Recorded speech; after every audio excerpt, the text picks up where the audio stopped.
Good morning, you are watching the Peace TV show. I'm Eliana. I'm Layla. I'm Iris. I'm Yu. Today our topics will focus more on our international situation.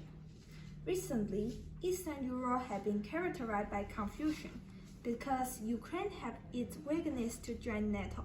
Russia felt threatened. Since the Ukrainian independence, the Russian Federation has not been pleased with Ukraine's decision to join forces with the West.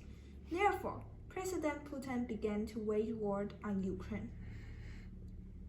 Due to the worldwide pandemics, many countries faced their biggest inflationary spike in over 4 months.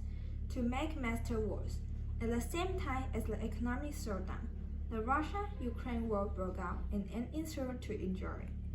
These economic barriers have far-reaching effects energy, grain, and other supply chain differentiation, also had a negative impact on the interworld.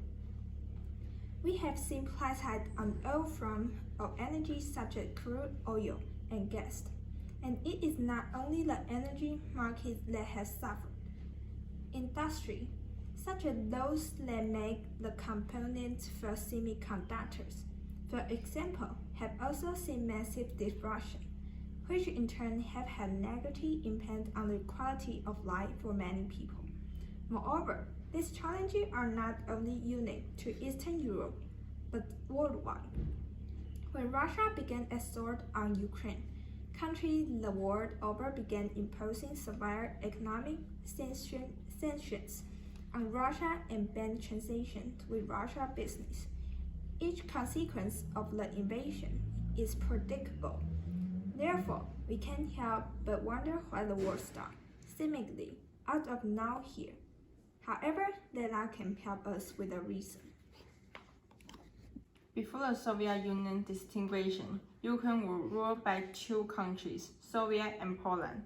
Hence, these were two major differences between the east and the west of Ukraine. In East area ruled by the Soviet, there was a ban on speaking Ukrainian and a Russian belief Orthodox. In west of Ukraine, people communicate in Ukrainian, and Christianity was the major belief. In addition to the birth reason, people in the east and the west of Ukraine show respective prefer to alliance. The Ukraine applied to the EU in 2013 and EU in 2014. However, neither of them were not supported by all countries. EU disincentivized the West Ukraine people. EU were not welcome among East Ukraine public. In the end, Ukraine government decided to join EU and show finally an sea of disintegration. The purpose of resisting Russia's threat. Ukraine has applied to join NATO. That's what people believe the last straw on the camel. Let's take a look at the NATO. The significance of its establishment was to fight against the Soviet Union. Most of NATO's members were Central and Eastern Europe countries, which joined after the Cold War ended. But now, the meaning has completely changed. The pace of military expansion is getting faster and faster. The disintegration of the Soviet Union and the dissolution of the Warsaw Pact were key reasons for NATO's eastward expansion. NATO expanded 5 times, including 2 eastward and 3 northward. Eastward expansion in 1999 and 2004. In 1999, there were Poland, Czech Republic, and Hungary.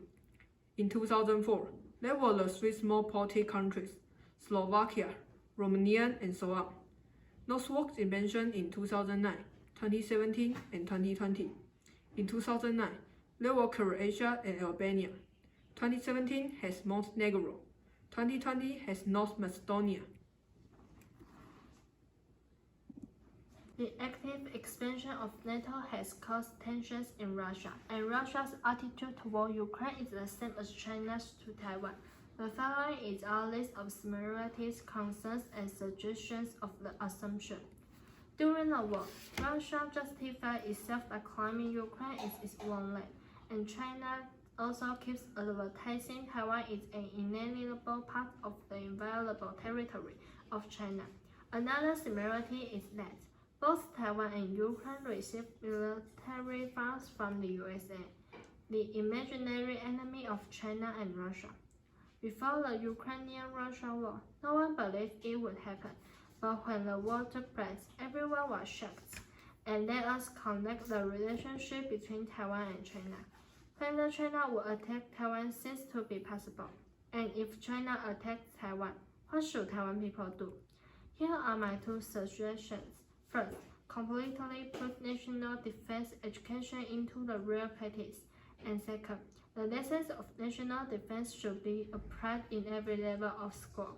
Take hand-ground exercise for example. Only soldiers are involved. The rest of citizens were ignored. If everyone on the island could join the exercise, we are not only knew what we could do during war, but also possible to effectively deliver ideas through education. To conclude, we understand the reason behind the conflict and the effect on the people of each of the nations involved in the tragic affair. The Taiwanese people need to monitor and pay closer attention to the evolving situation in Eastern Europe. Lastly, we need to remain united and understand the future consequences this war might have for Taiwan. Thank you for your listening. See you next time. Peace!